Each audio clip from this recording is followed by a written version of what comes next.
Cheers.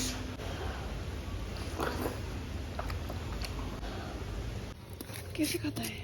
क्या सुंदर है तू। हाँ, इंजांग शी लोली ने आवा। हाँ? कुछ नहीं बोल पाएगा ना? सी फरंज ले रहे वो आइने मिज़ोरम ने चारा कोसा ला तो चाहे मैं अयुक्त तो सोम दोनों हैं ना फले में बाजार चलो हो गया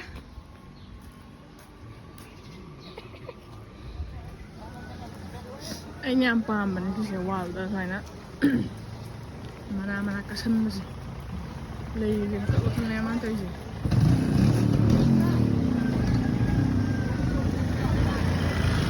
ये नहीं समाई वाले चॉकलेट पोक चाबी दबा हाइना भी दबा इचले नाउ यारो का वीडियो से साइड येंग बस लोशन में ना बा हाइजरी पोक से है ना स्किन ए मत लो तो रही है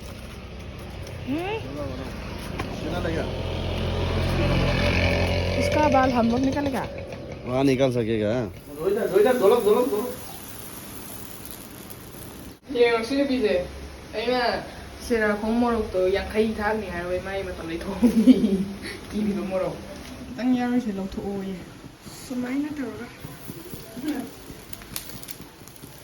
तुम देख तो मैम IPL येंग खक नतना अदोम अपाम ओपिनियन मचा खक पिबिरगा प्राइस मैम फंगबा यादोइने अदुसु लोटस 365 ता मसिदा क्वेश्चन 50 प्लस लेदोइने कनाना कागनी कनाना टॉस गमगनी हाइबा क्वेश्चन सिंग असि ओपिनियन मचा खक पिबिरगा प्राइस मैम फंगबा यादोइने लोटस 365 ता रजिस्टर तौरगा रुपीस 365 सु बोनस फंगदोबा मसिदा 1 to 1 गी 24 आवर कस्टमर सपोर्ट सु लेरानी 10 million plus user सु लेरे 200 plus question की opinion मचा पिबिरगा प्राइस मैम फंगदोकपा यारे उर्वशी सुनील शेट्टी काजल अग्रवाल नेहा शर्मा होइगुम्बा सेलिब्रिटी मैम सिना ब्रांड एम्बेसडर सु ओइ अदुना मैम कइदौरिगे लोटस 365 तो रजिस्टर फट तौसनबिरो लिंक तुना कमेंट पिन तौरगा यावरबनी सिदे मतु यावला हाइना दबा यावडी फाइन लौथोबा तो सिदे खर लौथोबी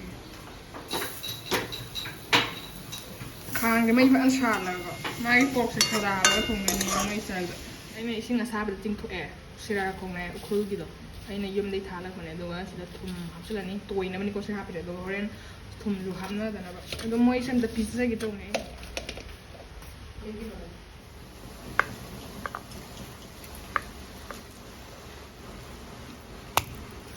राइस कुकर ने पोक थोंदिसे हुन्नबा पात्र लेत्रबा हाइतारे Singa charamga dam thapoi. Only 3 ingredients to make this pork: chili, ginger, garlic. Let's do something like this. Inom lahat ng ba? Ado alum din ba? Tas ko sila ka. Sise khang da steam doi ne ba. Then kwat makha hape na ising hapaga. Ado rice cooker gi steamer do hapakudo. Si farn se Manipur di phangde ba ina Mizoram da chare ba. Yam na hawe ba do akoina hauman na keno da. Kitchen मनुंग चंगा हंगदंग हाकने को ऐसे सेंबा हाइबेदर from the यिक्स हम the चलम का नमित ले जंगा हो जाओ उसका 20 या 30 होगा 20 या 30 होगा बादाम जैसी हल्दीराम जैसे पावा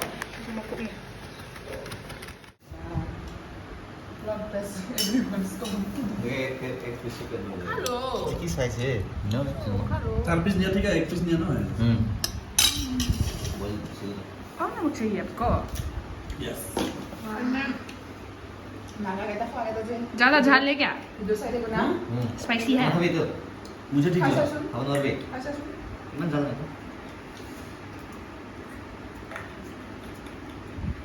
तुम सही बोला इतना मिर्चा नहीं है. ठीक है. खाली उसका टेस्ट और कलर.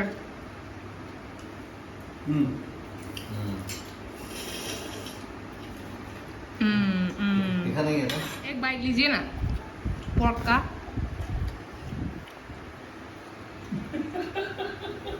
पोर्क लवर है पता चला ऑफिस में आके. आप रोज पोर्क खाते हो ना? कैसा लगा आज? ये उखरुल मतलब मेन मणिपुर का डिश नहीं है, ये मणिपुर उखरुल का तांखुल ट्राइब का डिश है. मेरा फेवरेट डिश है. खाते हो ना मेरा फेवरेट रेसिपी खाली मिर्ची नमक और जिंजर गार्लिक नो मसाला नथिंग कुछ मसाला नहीं नथिंग तो ये बहुत अच्छा हुआ अच्छा झाल है क्या बहन बोलिए डर रहा था ना बोला ना झाल नहीं है तू नहीं माना ये इतना डर गया कि उसका खुद का बना दिया इतना डर गया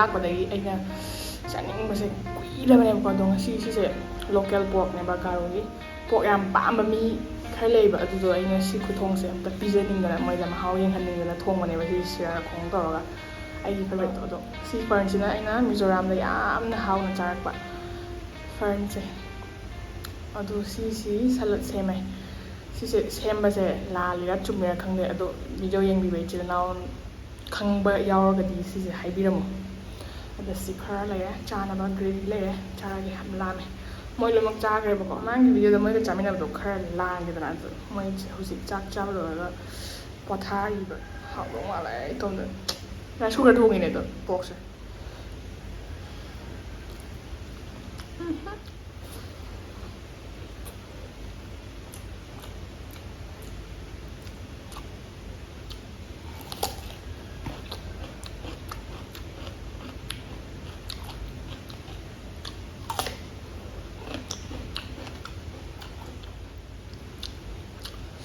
ꯄꯤꯁ ꯌꯥꯝ ꯆꯥꯎꯋꯦ ꯃꯣꯏꯅ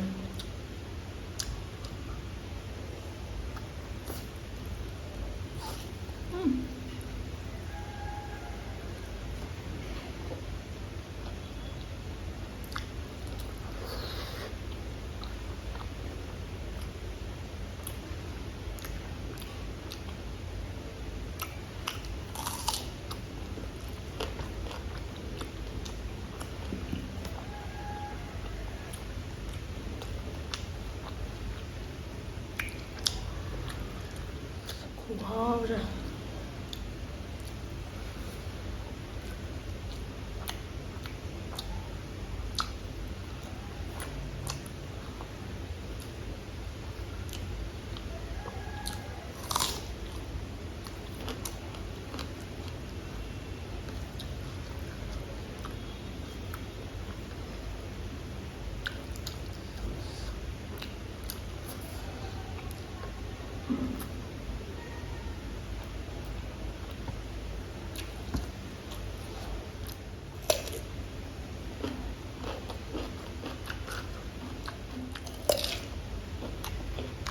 이제 뭐니 하wen 자기도 연시가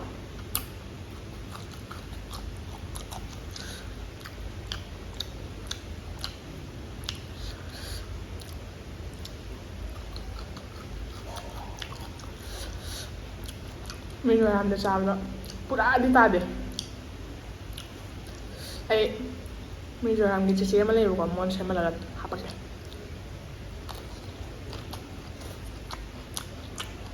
알아요?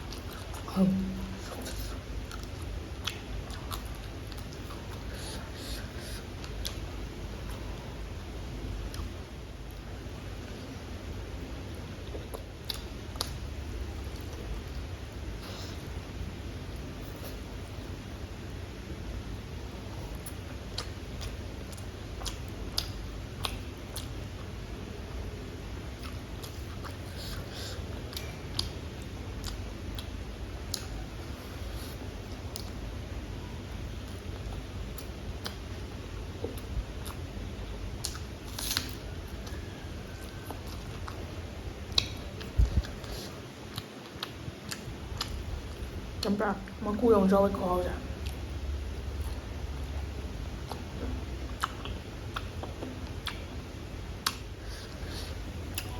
먹고 영상을 물러가는 애 나와 옐로우 컬러 올려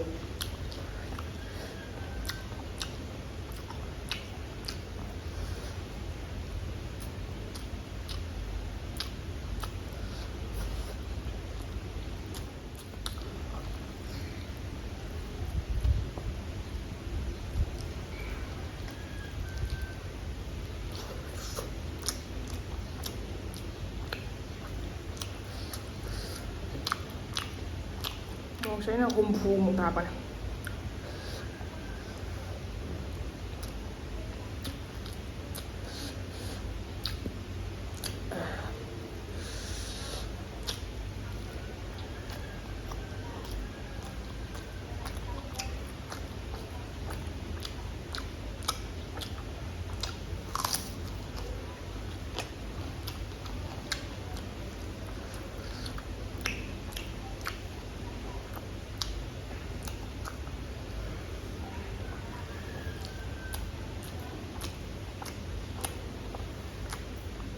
ꯃꯣꯔꯣꯛꯀꯤ ꯁꯥꯕꯗ ꯍꯨꯃꯥꯡ ꯁꯧꯕꯅ ꯂꯣꯏꯔꯦ.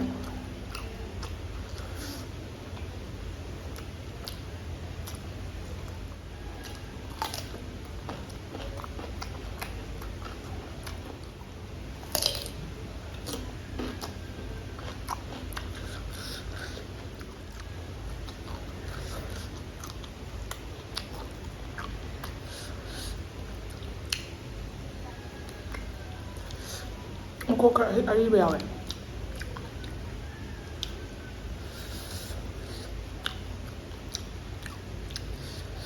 ꯕꯗꯥꯝꯅꯦ ꯁꯤꯁꯦ.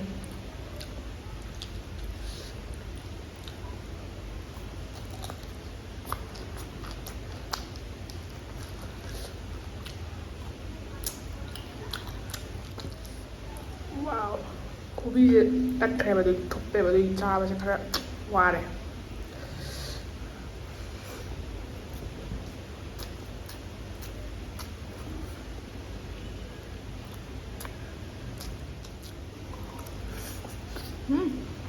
너무 맛있거든요.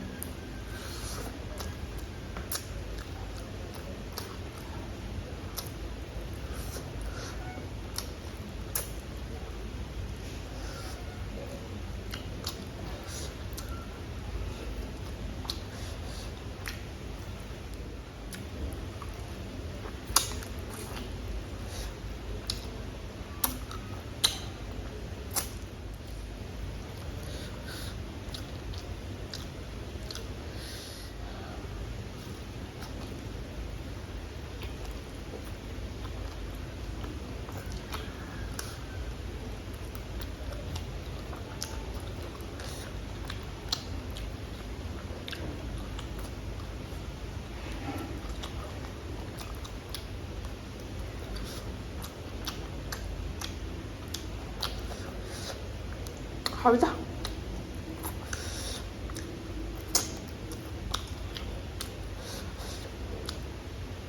나도 말해 셈이지.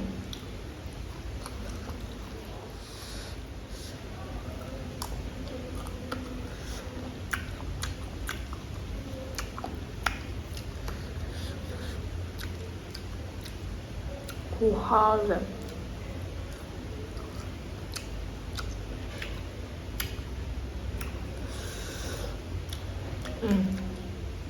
다스쿠스 하바네요가 뭐 여기나 또 그래 하웨 여기 하우드 아도 아이샤 ꯑꯩꯅ ꯊꯣꯡꯉꯒ ꯃꯤꯅ ꯍꯥꯎꯋꯦ ꯍꯥꯎꯋꯦꯅ ꯆꯥꯕꯗꯨꯅ ꯄꯦꯟ ꯑꯣꯏꯕ ꯑꯗꯨꯅ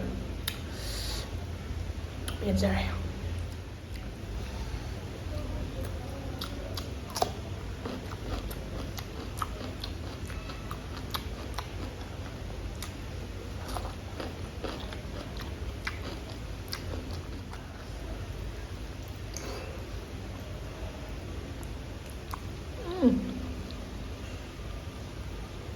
와.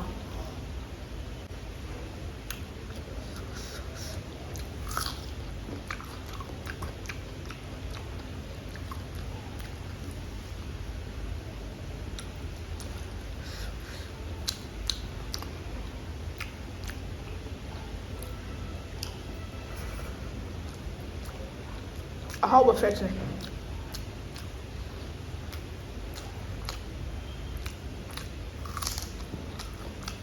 ꯃꯌꯥꯝꯁꯨ ꯀꯩꯗꯧꯕꯩ ꯊꯝꯃꯤꯅꯣ ꯈꯜꯂꯝꯒꯅꯦꯕ. ꯁꯤꯁꯦ ꯍꯥꯏꯅ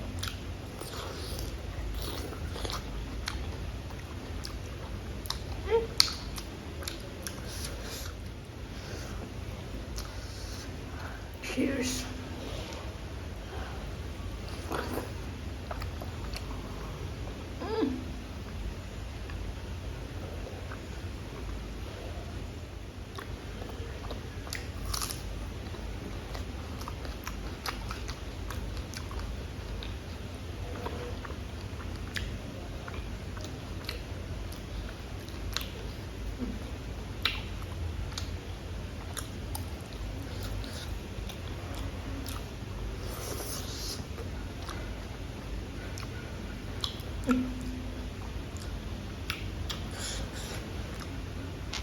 tomato khô ra.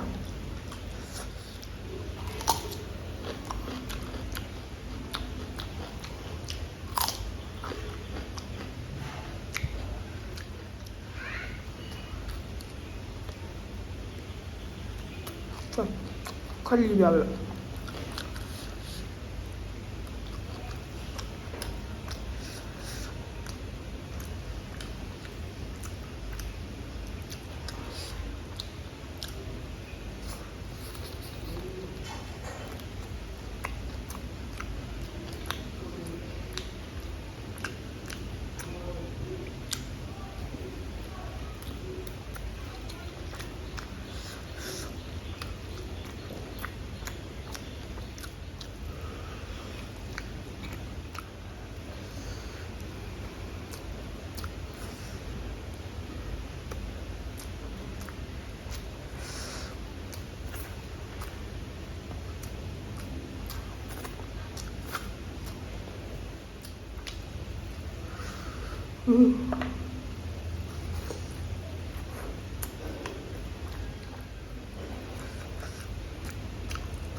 ꯌꯥꯝ ꯍꯥꯎꯅ ꯄꯨꯂꯞ ꯆꯥꯊꯣꯛꯑ ꯂꯣꯏꯁꯟꯈ꯭ꯔꯦ ꯑꯗꯣ ꯉꯁꯤꯒꯤ ꯑꯣꯏꯅꯗꯤ ꯚꯤꯗꯤꯑꯣꯁꯦ ꯃꯇꯥꯡ ꯁ꯭ꯋꯥꯏꯁꯤꯗ ꯑꯗꯨꯝ ꯂꯣꯏꯁꯟꯖꯔꯒꯦ ꯚꯤꯗꯤꯑꯣꯁꯦ ꯌꯦꯡꯕ ꯅꯨꯡꯉꯥꯏꯕꯤꯔꯒꯗꯤ ꯂꯥꯏꯛ ꯇꯧꯕꯤꯔꯝꯃꯣ ꯑꯗꯨꯒ ꯆꯦꯅꯦꯜꯁꯤꯕꯨ ꯁꯞꯄꯣꯔꯠ ꯇꯧꯕꯤꯕꯅ ꯁꯕꯁꯀ꯭ꯔꯥꯏꯕ ꯇꯧꯗ꯭ꯔꯤꯕ ꯌꯥꯎꯔꯒꯁꯨ ꯇꯧꯁꯟꯕꯤꯔꯝꯃꯣ ꯂꯣꯏꯁꯤꯜꯂꯛꯄꯗ ꯃꯌꯥꯝ ꯄꯨꯝꯅꯃꯛ ꯕꯣꯡ ꯁꯅ ꯄꯨꯅꯦꯝꯖꯔꯤ